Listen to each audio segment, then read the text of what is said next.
நல்ல அருமையான பருவகாலம் ஆயிடுச்சு. பருவகாலமானதுனால அருமையான ஒரு பொண்ணு ஒன்று கல்யாணம் பண்ணணும்னு சொல்லி அந்த பசுராஜனானவருக்கு அருமையான திருமணம் எல்லாம் செய்தாங்க.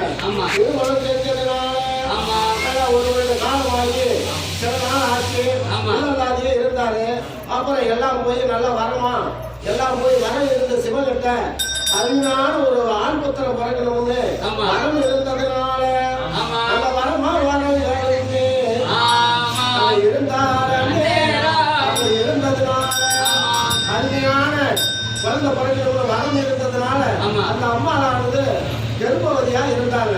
அப்படி கர்ப்பமா இருந்ததுனால அந்த கர்ப்பங்கள் இருந்தாரு. அந்த அம்மா இருந்தாங்க. அப்படி இருந்ததுனால அப்ப நிலவரம் முடிஞ்ச சோதி நாட்டுல அந்த வசிராஜனுக்கு எல்லா விருப்பமா உள்ளவர்கள் எல்லாரும் கூப்பிட்டு கேட்கிறாங்க. உன்னுடைய மனைவியானவனுக்கு இப்ப வளர்த்துட்டு நீங்க போயிருக்கீங்க. அதனால வனவேட்டை ஆடிட்டு வந்து நல்லா ருசியான மாமிசம் குடிக்கணும். அந்த அம்மா கர்ப்பமா இருக்கும் போது அப்பா அருமையான ஆண்குழந்தை பிறக்கும். அப்படி இருந்தாரே அதெல்லாம் இருந்தாரே அங்க பெரியோர்கள் சொன்னாங்க.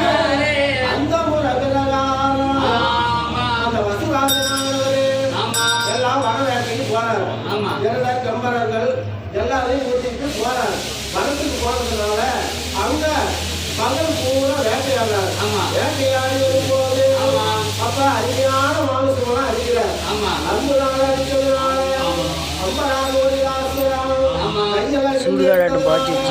அருமையான மாமிசமெல்லாம் அடிச்சார்.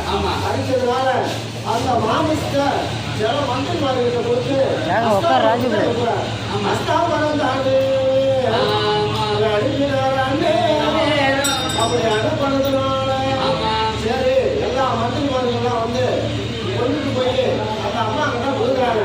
அந்த வருஷா தேதியில கொடுத்ததுனால அந்த அம்மாவானவங்க என்ன நம்மளுடைய கணவர் வந்தீங்க அப்படின்னு அந்த அம்மா சரி பரவாயில்ல என்ன பாச்சு எங்க கணவர்னு சொல்லி கேட்கும்போது அந்த மந்திரிமார்கள்லாம் சொல்றாங்க இன்னும் இருக்கிற சிறுகள்லாம் அடிச்சு அருமையான மாமிசமெல்லாம் கொண்டுட்டு வரதுக்காக அவர் அங்க இருக்கிற மனசுல அப்பாடி என்று சொன்னாங்க.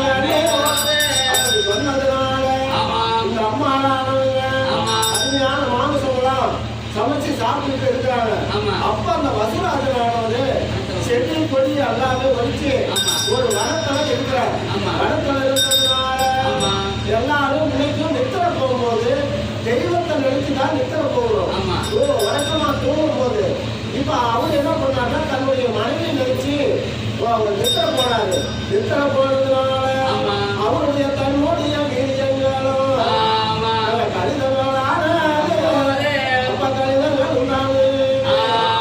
அப்ப ஆனதுனால அவருடைய வீரியமானது வீணாகக்கூடாதுன்னு சொல்லி அங்க ரெண்டு இளைஞர்கள் எல்லாம் பறிச்சு அந்த சொப்பு மாதிரி பண்ணி அதோட வீரத்தை வச்சு அனுப்புறாரு. அஷ்டாபுரத்துக்கு தன்னுடைய மனைவிகிட்ட கொண்டு போய் கொடுங்க அப்படின்னு சொல்லி வல்லூர் பச்சுக்கிட்ட கொடுத்து வர்றாரு.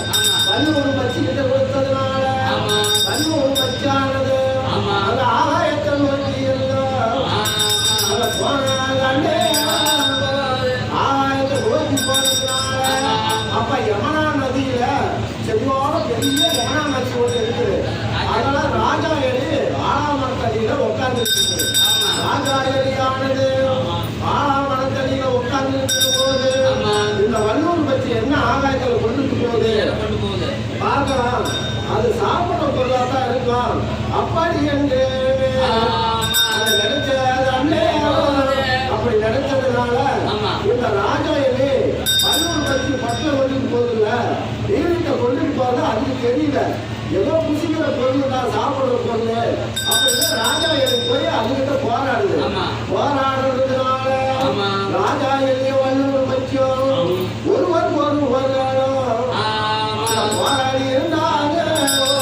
அப்படி இருந்ததுனால இப்ப யமுனா நதி அப்ப பிரம்மாவை இருக்கிறாங்க. பிரம்மா இருந்ததுனால பிரம்மாவுக்கு அபராசன்னு ஒரு பெண் இருக்கிறாங்க. அபராசன்னு ஒரு பெண் பனி பொண்ணு இருக்கிறாங்க. அந்த பனி பொண்ணு இருந்ததுனால அந்த பிரம்மா என்ன பண்றாரு எனக்கு ஜபம் பண்ணணும் அதனால தீர்த்தம் போய் கொண்டுட்டு வாமா சொல்லுகிறார். ஆமா தேசமானது ஆமா. நீ கொண்டுட்டு வாமான்னு சொல்லும்போது ஆமா அந்த அப்பராசிரியான பொண்ணு ஆமா போய் கேட்டோம். இந்த மாதிரி கொண்டுட்டு சொன்னால அப்படின்னு அதை நினைக்காம இந்த மீன் மச்ச